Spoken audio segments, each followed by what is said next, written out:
how to buy and sell a home at the same time without making it feel like it's a nightmare on Elm Street? Well, that's what we're going to be discussing next.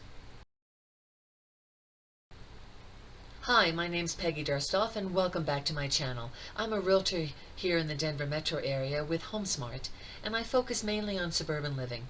And today we're talking about a situation that just came up for one of my sellers on how to buy and sell, or sell his home and buy the next one at the same time. Now, one of the biggest questions I always get from my sellers, and he had it too, was what happens if I sell my home before I find the next one? And it's an understandable concern of many sellers, because in this competitive real estate market we're in, it makes it difficult to predict when you'll be able to move into your next home, or even sometimes identify and locate your next home. But the good news is you'll still have plenty of options if you do sell your home quickly. It'll just take a little more creativity and in some cases a little bit of compromise. So tip number one would be use this market to your advantage.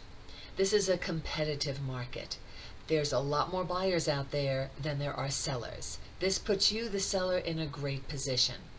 In a lot of cases, buyers are more than willing to compromise and be flexible with your timeline.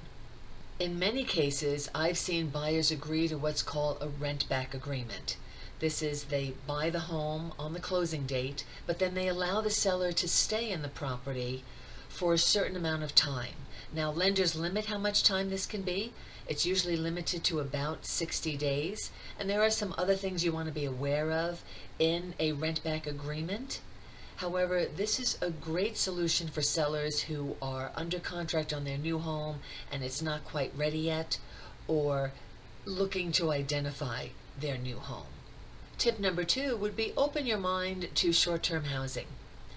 Now, in an ideal world, you have friends or family who are more than willing to let you stay with them for a while you wait for your new home to be ready, or while you're identifying where you want to live, right? But you can also start looking at things like Airbnb, VBRO, extended stay housing. And the beauty of some of those places are you can go to them where you want to live. This gives you a little extra time, a little extra breathing space, so you can examine the area you want to live in and make a more informed decision when it comes time to make a purchase. Tip number three would be embrace the idea of selling now and buying later.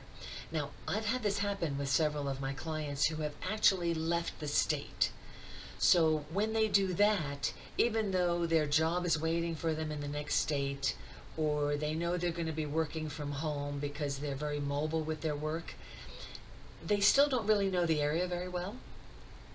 And instead of imposing the whole family on other family members, they're staying in short-term rentals for a few months while they examine the area, examine the schools, examine what the area has to offer them for their lifestyle, and then make a better decision. So sometimes selling first and buying later might be the way to go. And by focusing on one step at a time, you can alleviate some of the pressure and uncertainty. Now, the second big question I get is, what happens if I get stuck with two mortgages at the same time? Yeah, that's a tough one, right? So the first thing you'll want to do is take a look at your budget and figure out how many months could you carry two mortgages. Now again, we go back to the time I'm filming this in, which is September of 2021, and to be honest with you, we're not running into that too much because the market is really, there's a lack of supply and high demand, so most homes are selling. But you do want to be prepared, just in case. Could you handle a house payment for two houses for a few months?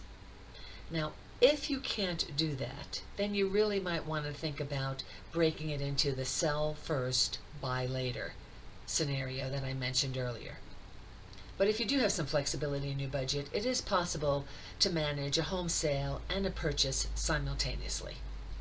And here's another tip to help you streamline the process. Tip number 4, as you get ready to sell, focus on your timeline.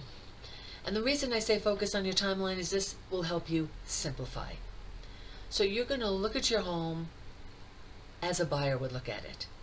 You're going to declutter, you're going to clean, you're going to maybe give it a new coat of paint, you're going to repair anything any kind of deferred maintenance that you've let go, especially something that's broken or doesn't work, because those things will come up in a buyer's inspection.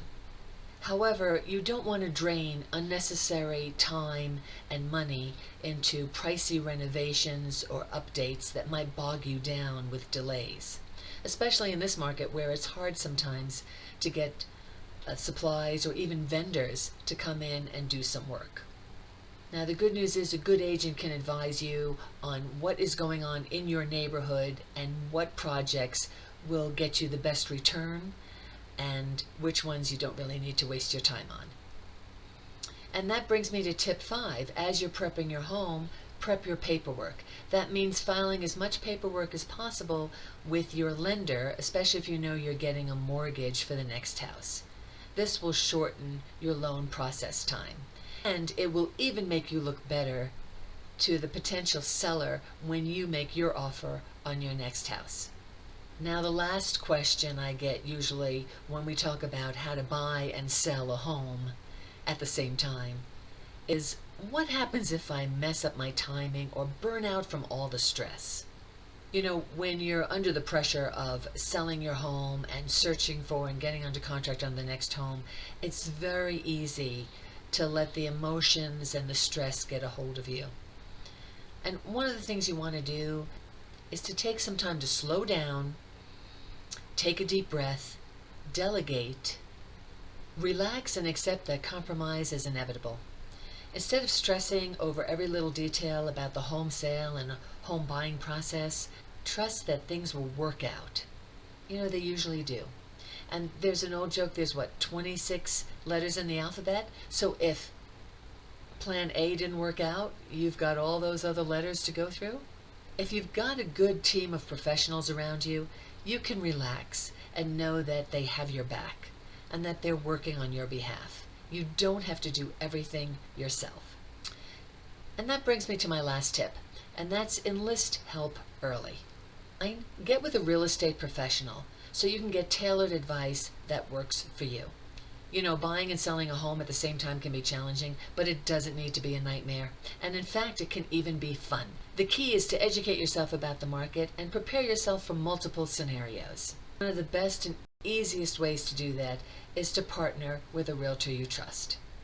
Now, if you enjoyed this video, I think you'll enjoy this one over here, where I talk about how to prepare your home for sale. In the meantime, thank you so much for watching, and I'll look forward to seeing you next week.